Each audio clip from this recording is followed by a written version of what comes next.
I spent 5 years in the classroom watching her, and some of the things she repeats year after year, and she makes it fun every year. Even if it's the same thing, you can tell she's had fun with it. She's not bored. Every child is special to her. Every child is unique. She really, really does care about all of them, and she cares about the parents. She started the pre-K program at our school. Her and another teacher started it up, and she ran it, has been running it ever since. This woman, not counting last year, I think missed 1 day of school in 4 years. This is somebody that enjoyed her job. She didn't call off. She came to work. I mean, that's amazing in itself. She didn't take time for herself during the school year. She wanted to be with them and to enjoy the kids.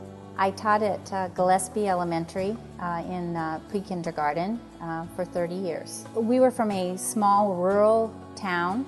There was no preschools at that time for children to be exposed, and families were going out of town, and some families couldn't afford to do that. Our children came as 3-year-olds and 4, so our goal was that their transition into kindergarten would be so smooth that they would be aware of letters and numbers and their name and printing their name, and they all came in at different levels and they all left at different levels, but they all gained from being together socially and how to work problems out with each other so that that didn't interfere in kindergarten.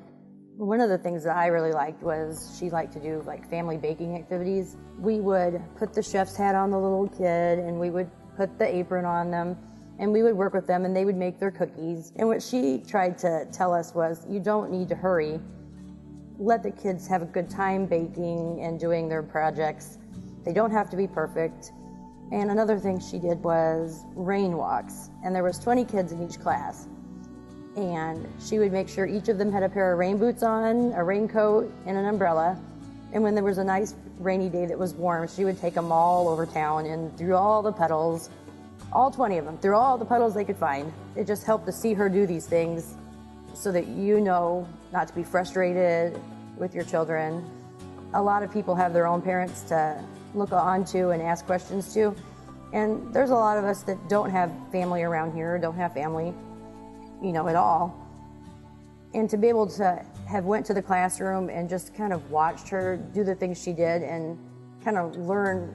It wasn't like it was going to a parenting class where somebody said, now this is how you got to do it. Just seeing and watching her with the children, it just made me better because I didn't know how to do some of those things, even though they sound so simple. It's a very rewarding job to see the children grow socially, educationally, mentally, and see their eyes twinkle when they have learned a concept. Being there for 30 years, I just loved my job, and I loved working with the family, so you became as if they were family to you. When she talked about retiring, the whole community nobody wanted her to. It's lost something to not have her. She's outstanding. It's remarkable the patience she has every single day and the longevity of it for her to have done it for so many years. I remember handing in my letter and walking out so quickly because I thought I'd take it back. And the last day was very sad to walk away from the room and know that that wasn't going to be your room anymore. It's an honor to be nominated, that your efforts and your love for your job, you touch someone to nominate you.